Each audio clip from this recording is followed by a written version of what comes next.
Bonjour et bienvenue au JT du siècle, en ce mardi 23 mars. Le nuage qui plane sur l'Allemagne s'assombrit d'heure en heure. La poussée de droite, qui est suivie d'une poussée beaucoup plus forte de gauche, mais alors que le mouvement déclenché le 13 mars par les militaires était centripète, le mouvement spartakiste est centrifuge. C'est dans les provinces qui surtout qu'il s'exerce victorieusement. Le bassin de Harour, presque entier, est aux mains des communistes. Une véritable république des soviets étend sa domination à quelques kilomètres des positions occupées par nos alliés belges et britanniques. Le communisme gagne en toute l'Allemagne ouvrière, et le péril d'extrême gauche remplace pour le Reich le péril d'extrême droite, sans le supprimer d'ailleurs. Les communistes, avant de prendre les armes, ont protesté âprement, dans leurs journaux et leurs libellés, contre les conditions de l'armistice et de la paix, et réclamaient une guerre contre l'entente, avec la Russie soviétique pour allié et la dictature du prolétariat comme gouvernement.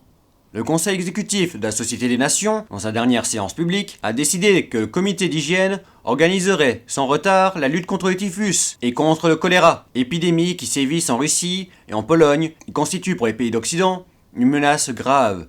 Après la catastrophe mondiale, de tels fléaux, pires peut-être encore que la guerre, sont-ils à craindre ? Il y a un exode constant de malheureux que la guerre a chassés de partout et qui viennent chercher un refuge jusque chez nous. Les privations ont aggravé leur misère, et n'ayant nul souci de la plus élémentaire hygiène. Ils sont les colporteurs inconscients de maux redoutables. La Société des Nations, ayant envisagé des mesures de précaution et de lutte, et, d'autre part, tout un courant d'opinion s'étant ému d'un danger dont la date même se fixait à l'automne prochain.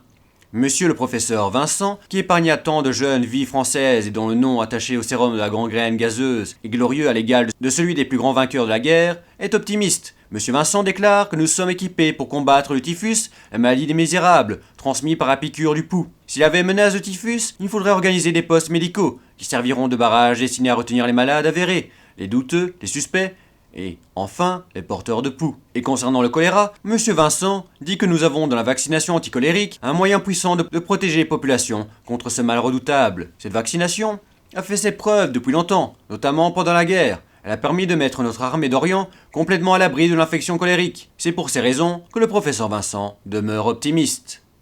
C'était le JT du siècle, la fin de notre histoire.